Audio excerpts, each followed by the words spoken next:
All right, it's recording. Hey, welcome to our second fireside chat.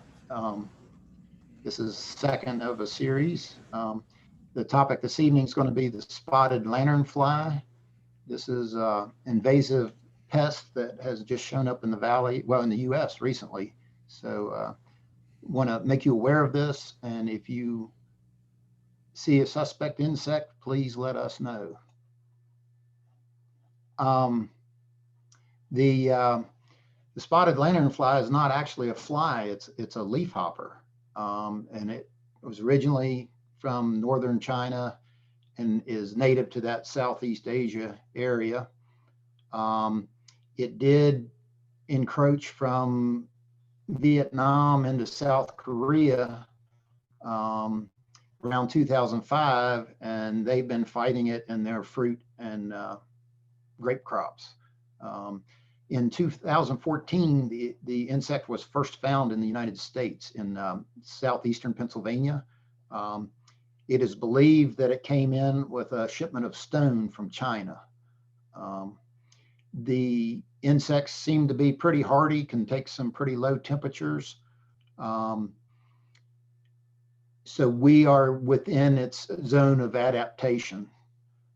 It prefers Tree of Heaven, and Tree of Heaven may actually be required for it to complete its life cycle. Whoops, double clicked. Um, so in 2018, it was found in Frederick County, Virginia, in Winchester. And you'll notice the time there, January 10th. So it was the egg masses that were found at that time of year.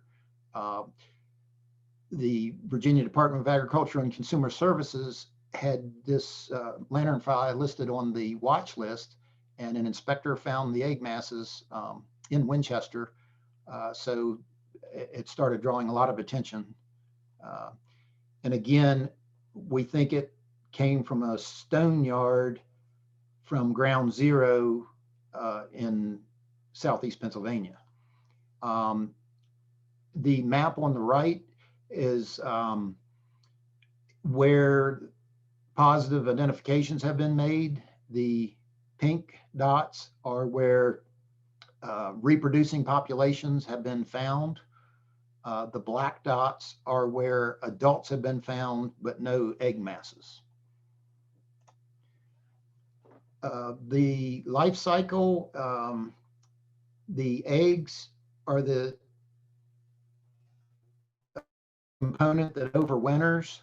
They hatch in Winchester. They've been hatching from late April to early May. When they first hatch, it's the small black and white spotted nymph that looks like that in the first, second, and third instar stages. And then the fourth stage, when it molts, it becomes this red um, coloration and pattern to it. Then the adults then hatch out. It's been in mid to late July. The weather conditions seem to affect the when they initially hatch and when the adults appear. The adults need to go through a feeding period before they start laying eggs. Then the egg laying starts typically in early September and can go into November. And the adults can tolerate a fair amount of cold before they are killed off. The lower left picture shows a gavid female that is full of eggs. So she's ready to start laying eggs when they take on that look. The picture on the right, that's probably what the leafhopper will look like if you see it. They're usually sitting on tree trunks and branches. A lot of the pictures show the spread wings, like on the left, because they are rather showy with that red. But you won't see that as an ID with a stationary insect. And again, when the leaves wings are folded up, that pinkish cast coming through is those red wings from underneath. Um, this was a photograph taken the first full year of population in Winchester. Um, with these insects, if you see one, you're going to see 100. They are prolific reproduction. Um, the other thing is the one here in the middle, you can see how their rear end is close to the branch and their nose and snout sticking up in the air. They look like they're ready for takeoff. It's kind of interesting to see them, and they do have some bright coloration. This was taken that same day up in Winchester. Dr. Eric Day happened to find this one that was in one of its molts. I'm not sure if it's between one of the instars or if that's going to an adult, but it was something of a unique find. This is the adults congregating on a tree of heaven branch. And again, these things will just line up and can cover trees and vegetation. There's one that is getting ready to take off, so it's spread its wings. The other thing, I don't know if I made it clear, these are rather large insects. They're close to an inch long, and their wings fold together and stick up above them. So they're nothing like the leafhoppers we see in forages and other crops that are naturally occurring around here. This photograph shows the difference between the male and the female. The male is on the left, and if you look at their abdomen, the ovipositor on the female has this red coloration, and the males are slightly smaller than the females. The egg masses, again, they don't start laying eggs right away, but after a feeding period and mating, they begin to lay eggs in mid to late summer, and that can continue into November. The egg mass is rather inconspicuous. They will lay eggs on tree branches, concrete surfaces. They seem to like rusty metal surfaces. So just about anywhere, usually on the underside of branches where they're a little bit protected. When the egg masses are first laid, this shiny one would be one that's a little bit fresher. And then down here is probably one from the previous year where the insects have hatched. I think they look somewhat like the old silly putty. If you just take a little smear of it, and they're about 1.5 inches long, and there can be up to 30 eggs in one egg mass. So this would be 4 egg masses in this photograph. So again, flat gray color, about 1.5 inches long. You can see these would have probably been in the late winter where they have weathered, and you can see the individual rows of the eggs. But they blend in with a lot of different materials. This is a nice overview of the life cycle. So we're in this early in the year, this period of time, the egg masses would be laid, and that's the life cycle that overwinters. As things warm up in late April, mid to late April into early May, the eggs begin to hatch, and we'll see this first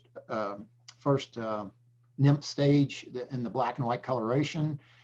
As the thing feeds and grows, it will go through the second and third instar, and then when the gets to the fourth instar, it goes from the black and white to the red and white, and of course their size is a bit larger, and so that usually happens more into the mid-June time period. Then the adults first molt into the adults in mid-July. So we can have overlapping growth stages. So all three uh, stages can be present in that mid to late July period. Then as we get into September, all of them are pretty much molted into adults. Then that's their active feeding and mating and begin egg laying. And egg laying can occur until the weather shuts them down. Um,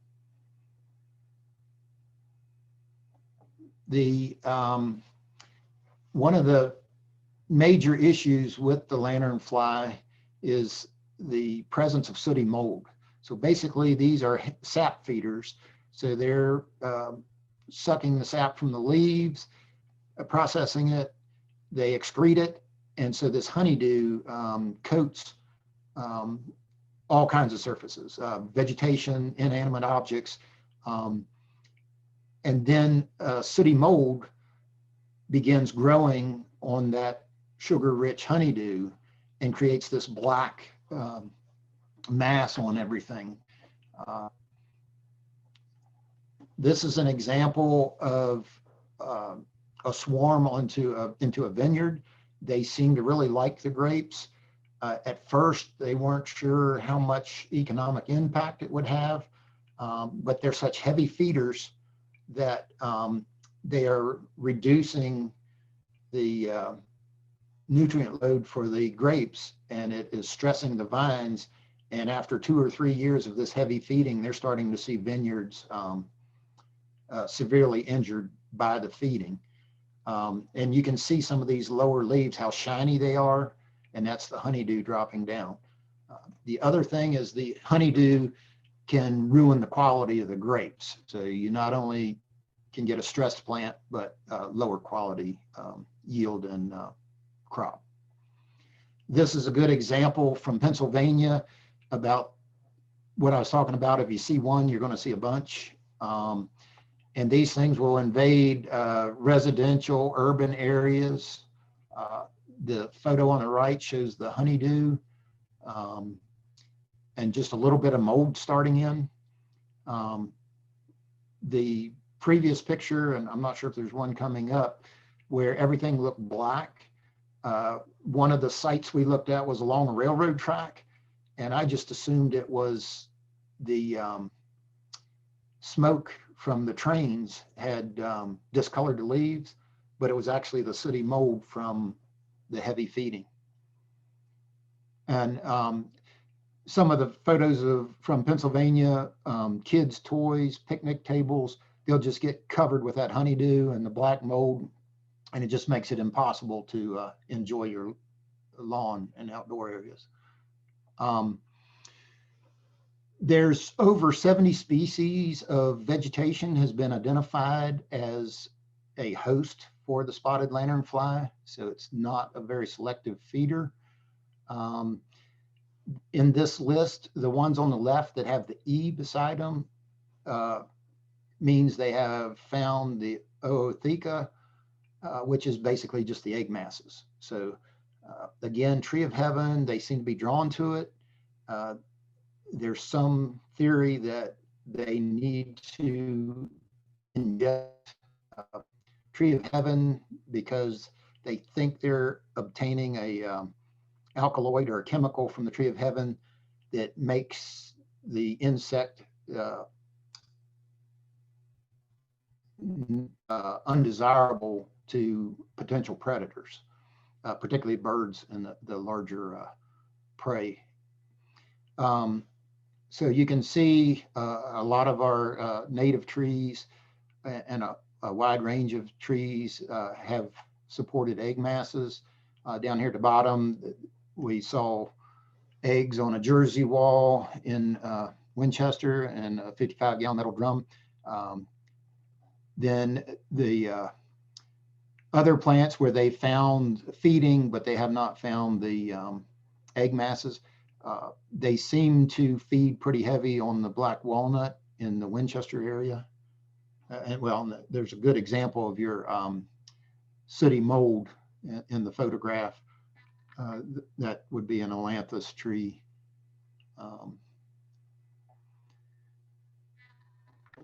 So basically, we wanted to have this information put out this evening so that you'll get an appreciation for uh, what this insect looks like, what it's capable of doing, and why it's important to try to slow the spread as much as possible. Unfortunately, we think it's one of the situations where we will not be able to contain the insect, but hopefully we can slow its invasion and maybe give it a chance for some natural predators or some control options to become available. Um, we have seen isolated adults in the valley. If you recall the map, there was a location into Shenandoah County, and that was associated with a truck stop. The I-81 corridor is going to be a major routes of infestation for us. We found adults in Augusta County associated with Interstate 81, and we have had some reports where some farm equipment out of the Lancaster, Pennsylvania area came in on a pallet, and when the farmer was unwrapping the pallet, found adult lanternflies, and fortunately he recognized them as not being a good thing and was able to capture all of them and avert an outbreak. Another situation, some potted plants came in from a nursery outside the area, and I believe as one of the master gardeners were going through there and saw an adult on a mum. So we need to be diligent in our scouting, and it really becomes a potential problem when these adults come down, and if they have mated and you have an egg-laying female that jumps off a truck and finds a desirable area to lay those eggs, then we're really in trouble. So the transportation industry has been alerted to the potential problem, and they're supposed to be watching their vehicles and being careful where they park and so forth. So that's pretty much the information we wanted to share. If you do see an insect that you feel might be the spotted lanternfly, please contact one of the extension agents, and we can get a positive ID on it. Even if you cannot capture the insect, if you could get a good photograph of it, it would be very helpful. So that's pretty much what we had as the presentation for this evening. I guess if we have any questions, now would be the time to entertain them. Yeah, if you have any questions, you can put it in the chat box, or you should be able to unmute your mic.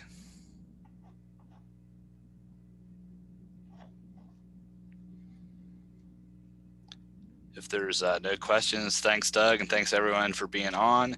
And join us next week at Wednesday at 7. Berkeley Clark's going to talk about the premium assured beef heifer program.